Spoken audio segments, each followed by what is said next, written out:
A man walks into a field and scatters seed onto packed, unforgiving dirt. A woman stands in a dark, stone-walled kitchen, and they do carry ethical weight for the present. But if you look closer at the cultural soil they were planted in, they grip the coin. They scream at the landowner. These last men worked 1 hour. We bore the scorching heat of the day. And you have made them equal to us. The landowner does not flinch. He looks at the angry, exhausted men. Friend, I am doing you no wrong. Did you not agree with me for a denarius? Am I not allowed to do what I choose, with what belongs to me? Or do you begrudge my generosity? When we read this, our modern sensibilities scream. We side with the angry workers. We want a strict ledger. We want to be paid for our sweat. We demand fairness. But the kingdom of heaven destroys the ledger. The denarius is not a paycheck. It is an act of rescue. In the kingdom's economy, God does not pay by the hour. He pays by the need. He is not running a meritocracy where the strong earn more. He is running a rescue operation where everyone gets enough to survive the night. But a ledger torn up for your benefit is easy to accept. The real test of this kingdom is what happens when someone else owes you a debt. Matthew chapter 18, verses 23 through 35. Jesus is answering Peter's question about how many times he has to forgive someone who wrongs him. At the politically dangerous and culturally subversive images Jesus actually chose, you start to see something the Sunday school reading completely misses. Peter offers a number he thinks is remarkably generous, 7 times. Jesus shatters that limit, and then he launches into a parable about a ledger. He begins by saying, "Therefore the kingdom of heaven may be compared to a king who wished to settle accounts with his servants." The word translated as kingdom here is the Greek basileia. It appears over 160 times in the New Testament. But in the ancient Greek-speaking world, basileia did not primarily mean a geographical territory with defined borders, walled cities, and a standing army. It was an abstract noun. It meant the active, dynamic exercise of royal power. It was not the realm over which a king rules, but the actual reign itself, the sovereign action of a monarch exerting his will in real time. If the king is acting, the basileia is present. When Jesus teaches his followers to pray in Matthew 6, "Thy kingdom come, thy will be done," the two phrases are parallel. The basileia coming is not a physical place descending from the clouds. It is God's will being enacted on the dirt. That root definition changes everything about the story Jesus tells next. He describes a servant brought before the king, carrying a debt of 10,000 talents. A single talent was roughly 130 pounds of silver. 10,000 talents is a mathematical hyperbole. It is an astronomical, unpayable sum roughly. The kingdom of heaven is not a destination you arrive at. It is an invasion you are caught inside of. 200,000 years of day labor wages. It is a debt so massive it would bankrupt the Roman Empire. The king, moved with pity, simply cancels the entire staggering amount. But the forgiven servant walks straight out of the throne room and finds a man who owes him 100 denarii, a fraction of what he was just forgiven. He grabs his fellow servant by the neck. His knuckles go white. He chokes him in the street and demands immediate payment. When the man begs for time, the servant throws him into a dark, stone-walled debtor's prison. The basileia is not a location you hold a passport to. It is an operational reality you must participate in. If the kingdom is the dynamic reign of God, then God's absolute, unmerited forgiveness is the operating system of that reign. You cannot receive the king's unpayable amnesty and then operate your own personal courtroom based on strict retribution. The moment you put your hands around your debtor's throat, the moment you demand strict justice for others while accepting mercy for yourself, you have exiled yourself from the basileia. You have chosen the ledger over the reign. But relinquishing your right to exact justice is a terrifying loss of control. And to enter this reality, you have to be willing to lose absolutely everything else. A man walks across a field that does not belong to him. The The sun beats down on the back of his neck. Jesus was not offering a theological bumper sticker. He was diagnosing a fundamental shift in the fabric of reality itself. His hands are caked in dry earth.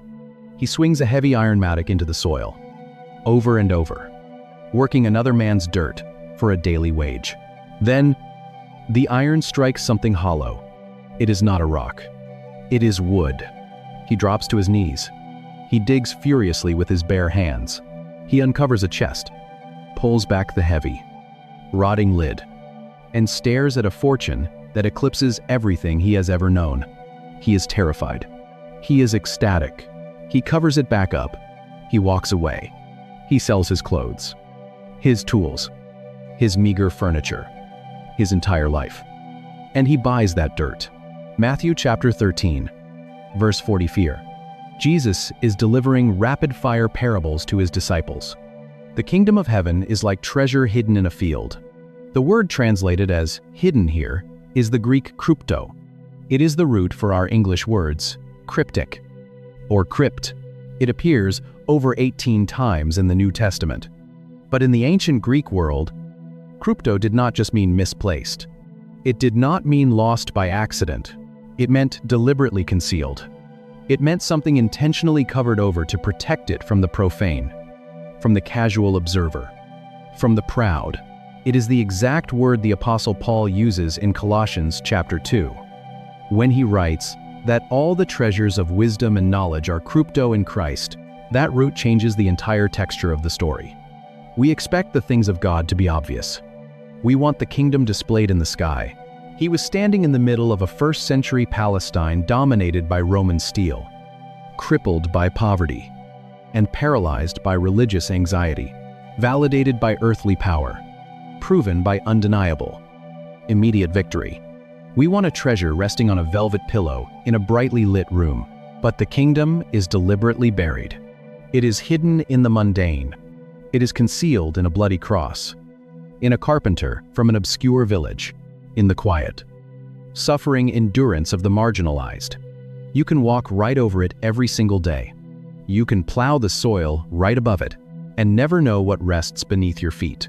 The kingdom is not a neon sign in the sky. It is a buried reality in the dirt. You have to seek it. You have to dig for it. You have to want it more than anything else you possess. Look at the man in the field. He does not buy the dirt out of religious obligation. He does not sell his possessions out of a sense of strict moral duty. He does not weep over the loss of his old life. Jesus explicitly notes that in his joy, he goes and sells all that he has. The cost is absolute. The cost is everything. And the cost means absolutely nothing compared to what he has found in the ground. But finding the treasure is only one half of the kingdom equation. Because once you have given up everything, and into that exact environment, he was quietly announcing that the ruling power of the cosmos had just breached the perimeter. You have to wait for the king to actually arrive. And waiting is the place where the kingdom exacts its heaviest toll. We hate to wait. We demand immediacy. We want the harvest today. We want the wicked punished by noon. We expect the king to arrive on our schedule. But the kingdom operates on an agonizing, deliberate delay. Jesus tells a story about 10 bridesmaids. They stand outside in the dusk. They carry clay lamps. They wait for a groom. The sun goes down. The air turns freezing cold. The hours drag on. The groom does not show up. He is late. People fall asleep. The world gets quiet. The delay stretches into the impossible. Then, midnight hits. A shout cuts through the pitch-black street. He is finally here. Half the women have heavy flasks of extra oil. They are ready. The other half stare at flickering wicks. Smelling the acrid smoke of a dying flame, they are completely empty. The delay exposed their lack of preparation. Jesus tells another story. A heavy, coarse net is thrown into a black, violent sea. It sinks. It drags along the sandy bottom. It catches absolutely everything. Silverfish, rotting carcasses, seaweed, broken debris. The net remains submerged. You cannot see what is inside it. The drag takes hours. The tension builds beneath the water. Only when the ropes finally pull tight and scrape onto the rocky shoreline does the sorting begin. The delay is not a glitch in the divine plan. It is the necessary tension of a kingdom. But it did not look the way anyone expected. It did not come with war horses or trumpets. That is already here, but not yet finished. The delay exposes what you are actually carrying. When the groom is late, you find out what fuels your faith. When the net is dragging, you find out what you are tangled with in the dark. The waiting reveals the actual condition of the human heart. We want the kingdom to be a lightning strike. We want the world fixed instantly. But Jesus insists the kingdom must take time. The wheat and weeds must grow. The leaven must spread. The tiny seed must expand. The net must drag. The midnight hour must arrive before the groom appears. The kingdom requires a patience that completely breaks us open. It forces us to endure the tension of living in a world that is still broken, while holding a promise that cannot fail. But the hardest part of the delay is not the waiting itself. The hardest part is where this kingdom actually takes root while you are forced to wait. If you are in a season where God feels more like an abstract concept than a present reality, these parables are not just ancient agricultural metaphors. They are a diagnosis of your current frustration. You might be sitting in the dark of a quiet bedroom, staring at the ceiling, feeling the suffocating, physical weight of an unanswered prayer resting right on your chest. You might be walking through a season of profound loss. It came cloaked in the aggressively ordinary. The religious elite of his day expected a violent, immediate political revolution, tasting the sharp, metallic bitterness of grief. Wondering why the king has not torn open the sky to rescue you. You look at your own life, the messy, contaminated, profoundly ordinary reality of it, and you see absolutely no evidence of a triumphant, conquering empire. You only see the dirt. But maybe the part that stays with me most is the location of the miracles in every single one of these stories. Jesus never places the kingdom of heaven in a pristine temple.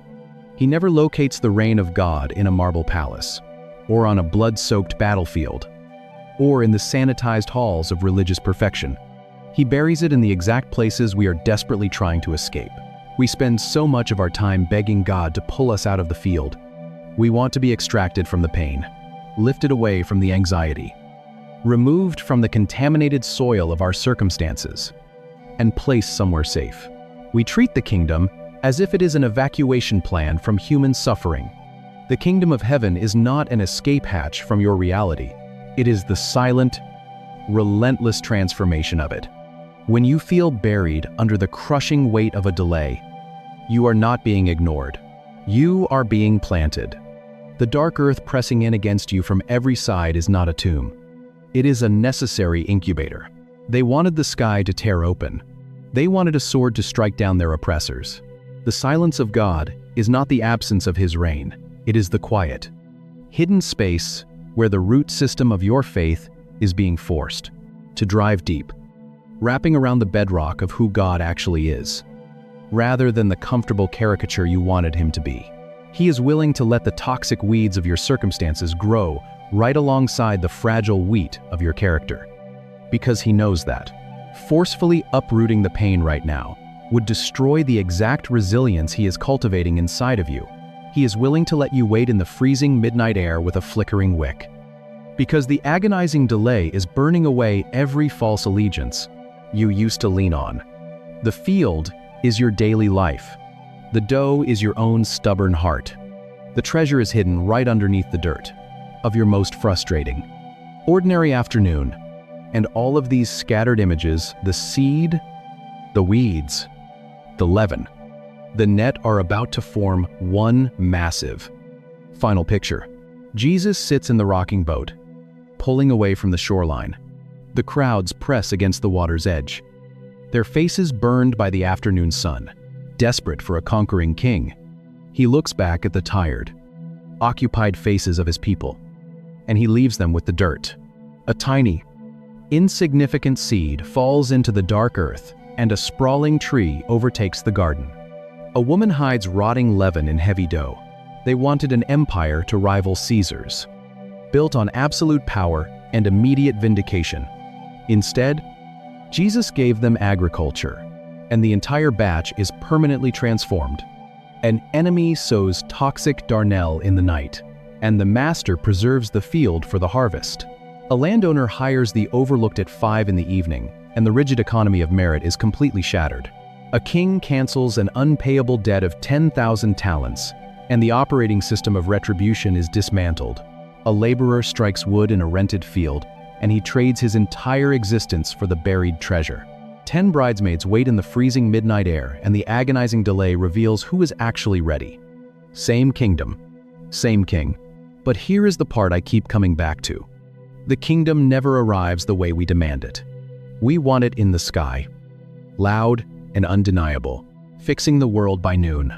But Jesus insists on burying it. He buries it in the sour smell of a dark kitchen, in the suffocating weeds of a contested field, in the exact, messy places of human failure where we least expect the divine to operate. If you are in a season where you feel like you are just waiting in the dark, staring at a flickering wick and wondering why the rescue has not come, look closer at the dirt around you. The kingdom is not an evacuation plan. It is an infiltration, folding a pinch of leaven into 50 pounds of flour. A merchant runs his thumb over a single, flawless pearl. He gave them weeds and dough, lost coins and tiny, insignificant seeds. He took the grandest, most terrifying concept in Jewish theology. It is growing right in the middle of your waiting, rooting deep inside the contaminant of your current struggle. If this opens something in you, subscribe. Leave a comment, even one word helps. Share this with someone who feels like they are buried under the weight of a delay. Pray for us as we keep digging into these texts. And may the God who has never once wasted a wilderness walk with you through yours and bring you out carrying a kingdom you could not have received any other way. The kingdom of God, and buried it in the mundane daily tasks of peasant life. He was hiding a cosmic payload inside a parable. To feel the weight of what he was actually doing, and to understand how it alters your reality right now. You cannot start with golden streets or pearly gates. You have to start in the dirt. You start in the dirt because dirt is where power hides. Look at a seed. It is small. It is vulnerable. It looks exactly like a dead stone. You hold it in your palm and it weighs nothing. You drop it into the dark soil and it completely disappears. For weeks, the ground remains flat. You see no movement. You hear no sound. You smell nothing but wet earth. This is how Jesus introduces the ruling power of God. He tells a story about a farmer throwing seed. It falls on a hard, beaten path. Blackbirds swoop down and eat it. It falls on shallow rocks. The midday sun scorches the fragile green shoots. It falls among thorns. The thick briars choke the life out of it, calculating how quickly he can liquidate his entire estate to possess it. A fisherman drags a heavy, dripping net onto a pebbled shore. 3 failures, 3 absolute losses. Most kings do not advertise a 75% failure rate. Most revolutionaries do not boast about their wasted resources. A human political campaign would hide these numbers. But this kingdom does not care about optics. It cares about the good soil. Because when the seed finally hits the right dirt, it does not just survive, it multiplies. 30, 60, 100-fold. Then he shifts the image. He talks about a mustard seed. In 1st century Palestine, this is the smallest agricultural element a farmer handles. It is the size of a speck of pepper. A single breath can blow it away. But press it into the dirt. Wait for the rain. It breaks open. It roots. It grows into a massive, sprawling shrub, large enough for the birds of the air to rest in its shade. We hate this timeline. We want the full tree instantly. We want the mature branches. We want the visible victory. When we look at the world, we want God to act like a thunderstorm. We want him to tear the sky open, strike down corrupt systems, and fix the brokenness by noon. We demand absolute, immediate revolution. We expect lightning. We get biology. We expect an earthquake. We get a root system. The kingdom does not operate on the schedule of human anxiety.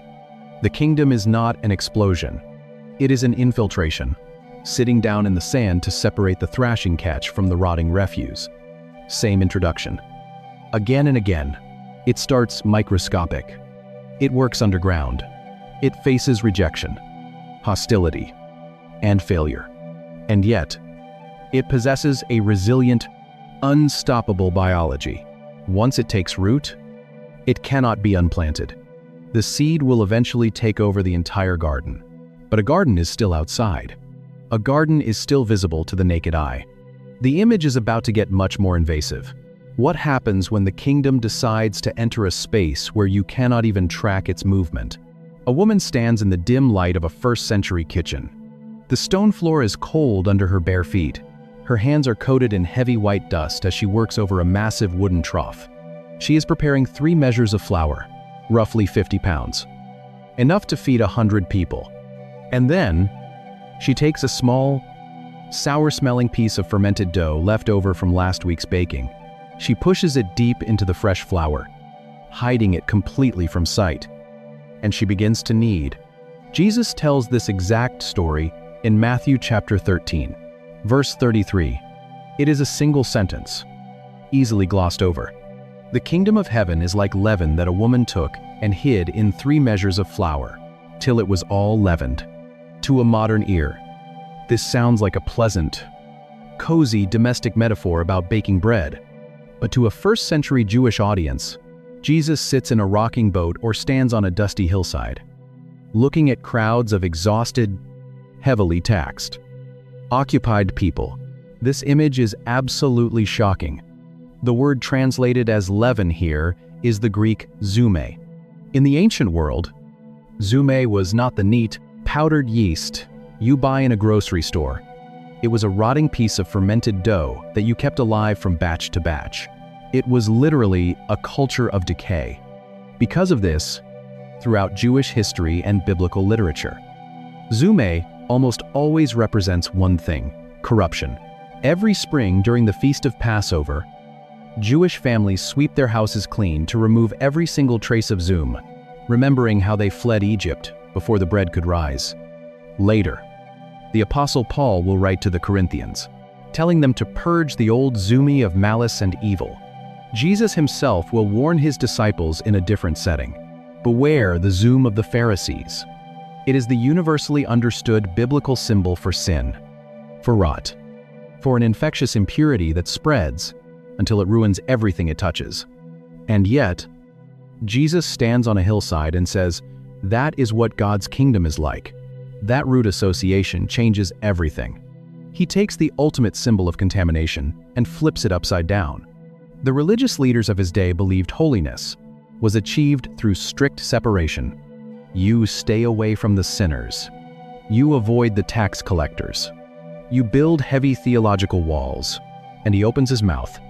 The kingdom of heaven is like, he uses the phrase dozens of times, to protect the pure from the impure. But Jesus is declaring a radically different kind of holiness. The kingdom of heaven is not a pristine, isolated sanctuary. It is a subversive contaminant. It does not withdraw from the dark, the broken, or the corrupt. It gets buried right in the middle of the mess.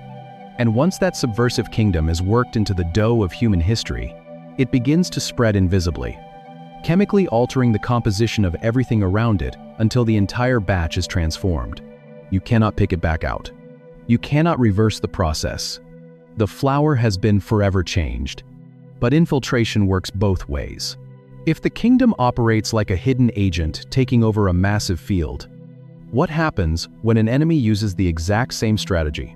Look at the history of human religion, and you will find an obsession with pulling weeds. We are a species desperate for a clean field. We want a pure society.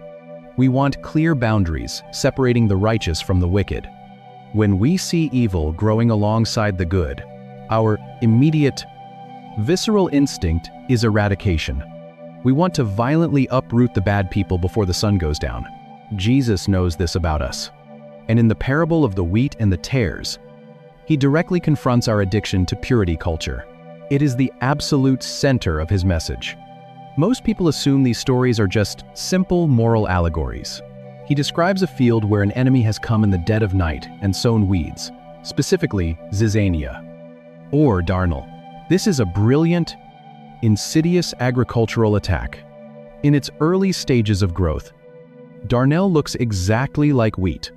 You cannot tell the two green stalks apart.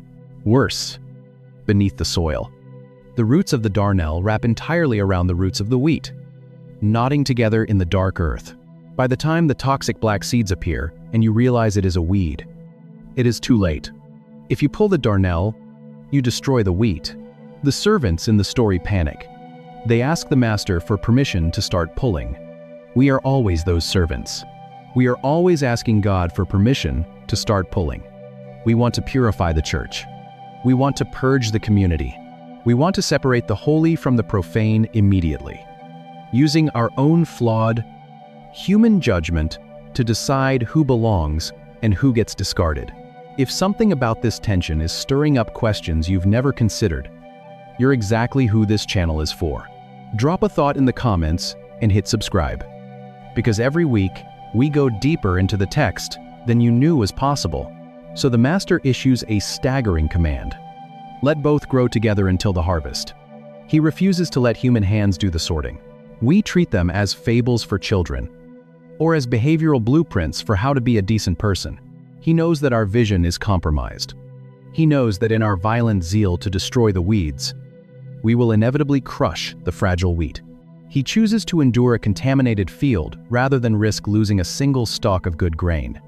The kingdom is not a sterilized laboratory. It is a contested field. It is a place where good and evil will grow side by side, breathing the same air, drinking the same rain, their roots entangled all the way until the end of the age.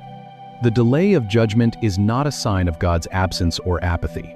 It is the agonizing, necessary proof of his mercy. But endurance in a mixed field requires labor. And the way this master chooses to compensate his laborers shatters every human assumption about what is fair. The sun breaks over the marketplace. Men stand in the dust. They are waiting. Their hands are calloused. Their families are hungry.